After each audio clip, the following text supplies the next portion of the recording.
ki nga xamante ni moom moo di juge d'instruction boobee ñaar moo daal di mën a am ci li nga xamante ne ni moom moo di mbir ma nee nañu soit daf koy daal di may ab liberté provisoire soit mu contrôle def ko li nga xamante ni moom moo di contrôle judiciaire wala ñu daal di koy joxaatu beneenu convocation jëm ci li nga xamante ni moo di yeneeni dossier yoo xam ne mënees nañ ko caa daal di toppee sa si le tembe ku ci mel ni Daouda Wali moom mu ngi sur place mu ngi ñuy jox information que ni ba 18h17 moom Aliou Sall bàyyeeguñ ko moom ak soxnaam ñu nga foofee ca pôle judiciaire financier. Oui effectivement parce que après boo déposé nu ma koy tuddati consignation ba pare dafa am loo xamante ni également da ciy des parce que su boobaa il faut juge daal di xool li nga xamante ne nag moom lay avocat am bëgg mooy ñu certainement ñu bàyyi leen ñu dem ñibbi boo dégloo sànq rek bi nga xamante ne Maître El Hadji Diouf mi ngi wax loolu la doon expliquer donc ci biir wax ji sax mi ngi naan maa ngi koy dégg muy wax ne bu ñu ñëwee soit dañ koy defal liberté provisoire wala contrôle judiciaire wala ñu bàyyi ko tout simplement mu dem ñu relax sax la utiliser quoi ma ni Maître nag des fois xam naa ni coono gi moo koy jàpp comme man ni ma jàppee sànq ba ma am trou de mémoire ak yu ni mel man bu ñu la doon relaxer duñ la déposer la caution am déet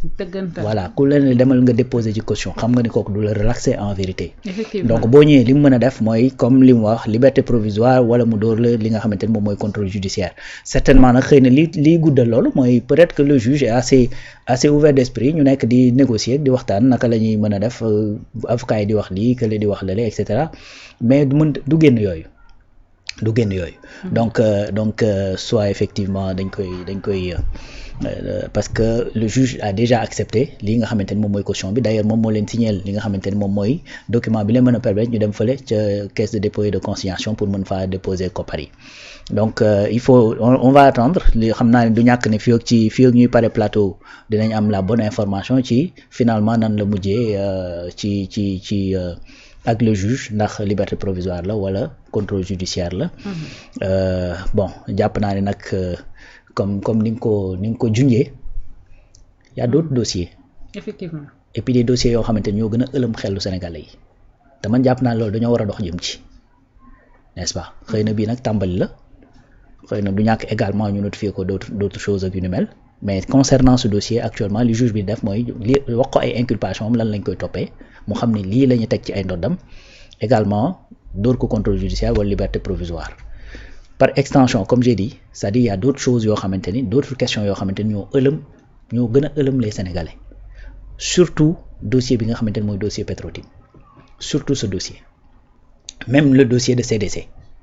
parce que en vérité également dossier boobu c'est un autre dossier boo xamante ni dafa tegu sur la table te mu war a leer mooy l'immeuble CDC bi nga xamante ni moom moo nekk Mamel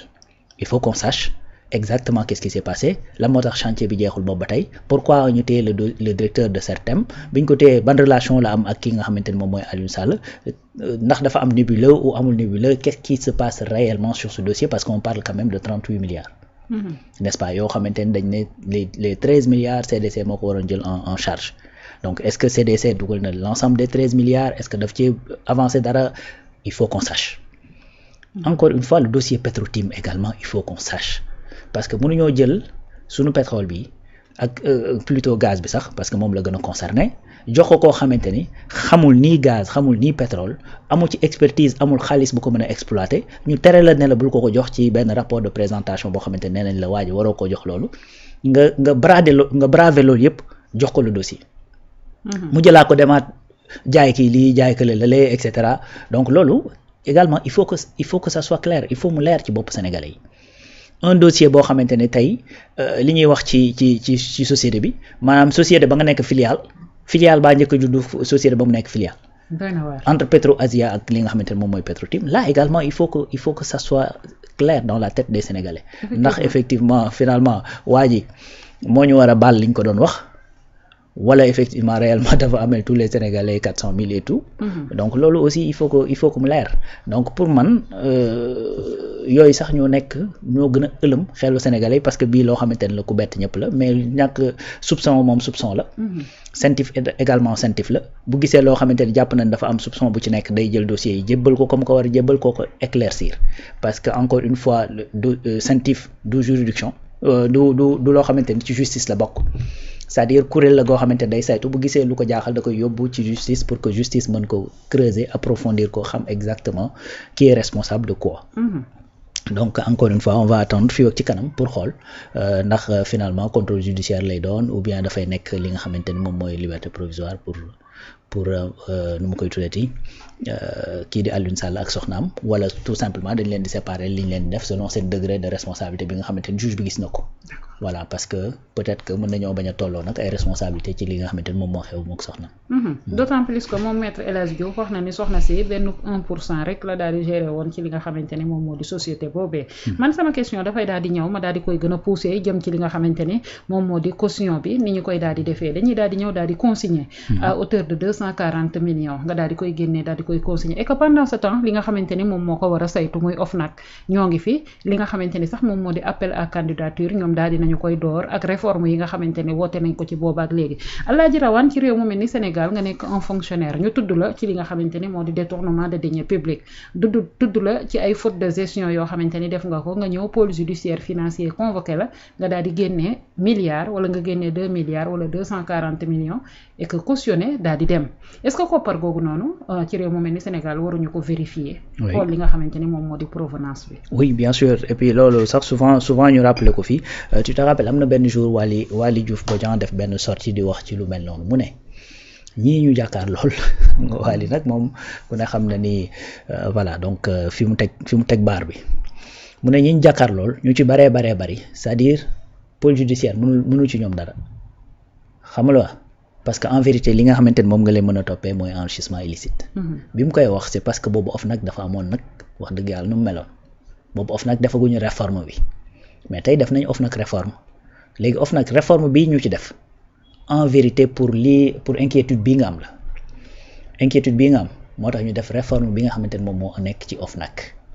réforme OFNAC bi en vérité xam nga OFNAC depuis sax avant la réforme moom lañ joxoon exclusivité pour muy poursuivre li nga xamante ni moom mooy enrichissement illicite n'est-ce pas mais par contre daan nañu ko woon def parce que ni ñu ko codifié loon certainement ak ka fa nekkoon muy Serigne Bassirou Gueye bu dëgg donc réforme bi c'est pour poursuivre loolu pour que nga xamante ni gars yi danañ mën a lépp luy porox ndollu doo fa mën a jaar parce que li nga wax loolu problème la da ngay gis kuñ ne tudd nañ la par exemple ci 1 milliard wala tudd nañ la ci 2 milliards ñu xool dossier bi ñu gis ne ça remonte par exemple de 3 ans wala de 4 ans parfois wala de 5 ans par exemple les dossiers Covid imagine pendant tout ce temps yow xaalis boobu yaa ngi ko denc fenn yéen a ngi ci liggéey et cetera yu demee noonu nga ñëw cautionné mais la xaalis ba jur ma nga toog kon yaa ngi ciy continuer di ci kii bien que su fekkee affaire de blanchiment de capitaux la ak ñoom seen parce que généralement détournement de deniers wala escroquerie sur les deniers publics ak yu mel noonu en général fu mu am day associé ak lu jëm ci wàllu blanchiment buñ la ci condamné c'est-à-dire mën nañ la amende jusqu'à 3 fois plus le montant bi nga xamante ne moom lañ lay toppee par exemple buñ la toppee 2 milliards buñ la condamné mën nañ laa laaj jusqu'à 6 milliards par exemple 3 fois plus su boobaa yooyu la ñuy prévoir maanaam yi nga xamante ni alal ji liggéey na ko ci diggante beeg et cetera mais par contre bu fekkee da ngaa ñëw tey nga cautionné imagine nga cautionné léegi boo cautionné ñu dem ba ci biir par exemple gis ñu lu probant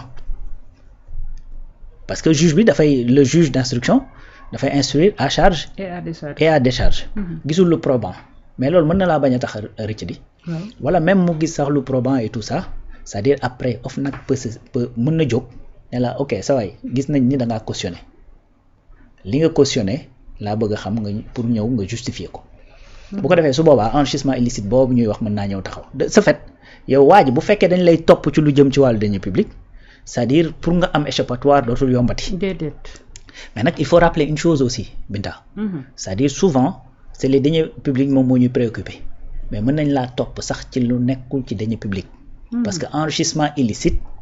en vérité du tout simplement deniers publics rek lay topp tey par exemple tey maa ngi gis Moustapha Camara mu ngi ciy def ay leeral yu am solo man ma nekk un trafiquant liggéey liggéey par exemple ci benn trafic ba am ci ay milliards yu dul jeex yaa ngi dégg yëkkati milliards yooyu yow may la ci maanaam je vends de la drogue ba am 2 milliards ma yëkkati 500 millions may la xam nga dama laa may mais xaalis boobu mënoo ko justifier bu neel foo ko jëlee looy wax xanaa dañ maa may buñ nee la ku la ko may Alaaji Rawaan bu ñëwee ci rawaan nu muy justifier li mu la may li ma doon jaay baaxul ci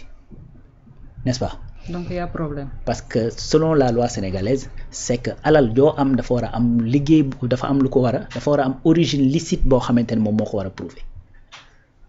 donc moo tax ma ni c'est-à-dire tey enrichissement illicite même su fekkee ni musuñu laa dénk lu jëm ci wàllu état jëloo sax xaalisu état c'est-à-dire loolu du la empêcher pour que nga mën a rëcc c'est-à-dire c'est pas que pour ñi nga xamante ne dañuy def affaire de deniers publics de la même façon que CENTIF n'a pas besoin que ñu dénk la que ñu bañ la dénk et cetera par exemple lii ñuy wax ci loolu ci Amadou Aliou Sall mais tudd ñu fi état fenn terrain bu ñuy wax dafa am transaction la et cetera ah ben pourtant CENTIF moo ko collé moo ko loolu n'est-ce pas parce que CENTIF tout simplement encore une fois ay flux financier lay topp bu ko toppee topp ba mu yegg ci yow te amul lu ko mën a leeral mu jël dossier bi daal ne diwkat topp naa alal ba ñëw na ci moom te gisuma loo xamante ne war naa mën a leeral loolu justice am dama nga creuser pour xam exactement waa ji li mu yor fan la ko jëlee n'est-ce pas donc moo tax encore une fois may rappeler ne yell na ci koo xamante ni par exemple dañ laa dénk yëf état wala sax dénkuñu la du tout ñu woo la ci wàllu yoon nga indi ay caution yu ne toll teg ko sur la table il faut que effectivement fële nga xamante ne mooy OFNAC abay ñu daal di saytu nag origine xaalis ba fan la jóge parce que en vérité yow boo demee ci PGF nii di déposer sa caution ci conditions yi origine xaalis bi nekku ci de c'est-à-dire ndax yaa ko moom la ñuy xool li ngay cautionné ndax sa alal la bu dee bien ndax yaa ko moom ndax maanaam ci sa tur la nekk mais xam nga nekk ci sa tur ak origine bi licite xam nga bokkul